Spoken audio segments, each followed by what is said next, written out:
Weekly Blend here talking with Mark about Far Cry 3. So Mark, tell me a little bit, what is Far Cry 3? Far Cry 3 is a breakneck adventure on an island of insanity.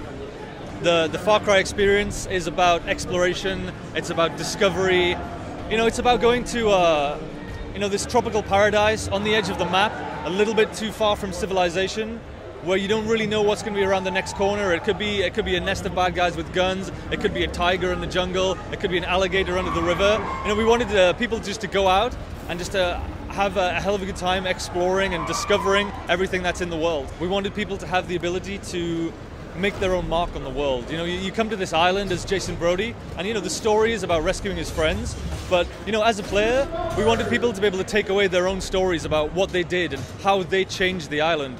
So we have this system called outposts. So basically the island is controlled by pirates, and all of that activity is controlled by an outpost. But if you go there and you clear out the outpost, you can claim it back for the Rakyat, who are your friends. And from that point on, you basically change that part of the world. So when you drive around, you'll see friendly people in the area, and you won't be attacked, you won't come across enemy roadblocks, and it makes it easier to hunt and explore for treasure.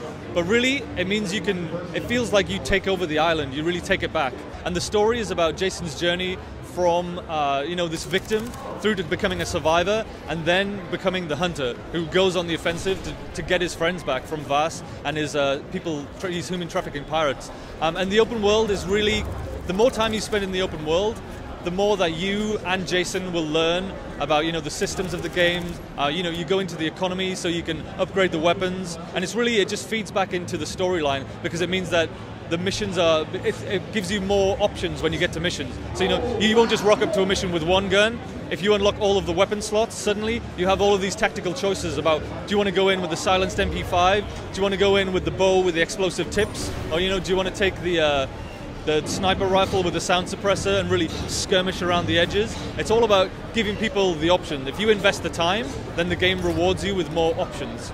It's a dangerous world, I'll be honest, and there are predators, and there are prey, and sometimes you'll be a predator, and sometimes you'll be prey. But what's cool is that you can really use the animals. So if you get to a pirate encampment, an outpost, and you can spot a tiger off in the distance. We see a lot of players really try to get the tigers to come inside the camp, and when you do, just dynamically, the tiger will start to attack the pirates will start to attack the tigers. It's going to scare some wildebeest out of the bush, and they're going to run across the road. That might, it might charge into an enemy truck or some more enemies. And we just have all of the layers of systems that just kind of dynamically interact with each other, and it's stuff that we can't even control. But we see some, when I'm watching the guys play here, there's I'm seeing things that I didn't know the game would do, which I think is fantastic. On top of the huge open world and the single player campaign, we have a dedicated 4-player co-op campaign. So we built a whole new island dedicated for co-op. There are four uniquely crazy characters. They have their own journey inside the same world.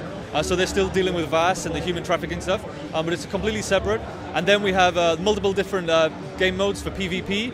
We have a really cool, very unique mode called Firestorm, which is all about using the systemic fire system from Far Cry 2. You can basically set the map on fire, and you try and put out the enemy's fire, and it's really cool. So it's coming out on PC, PS3, and Xbox 360 on December 4th. All right. Thank you so much. Thanks a lot. Thank you.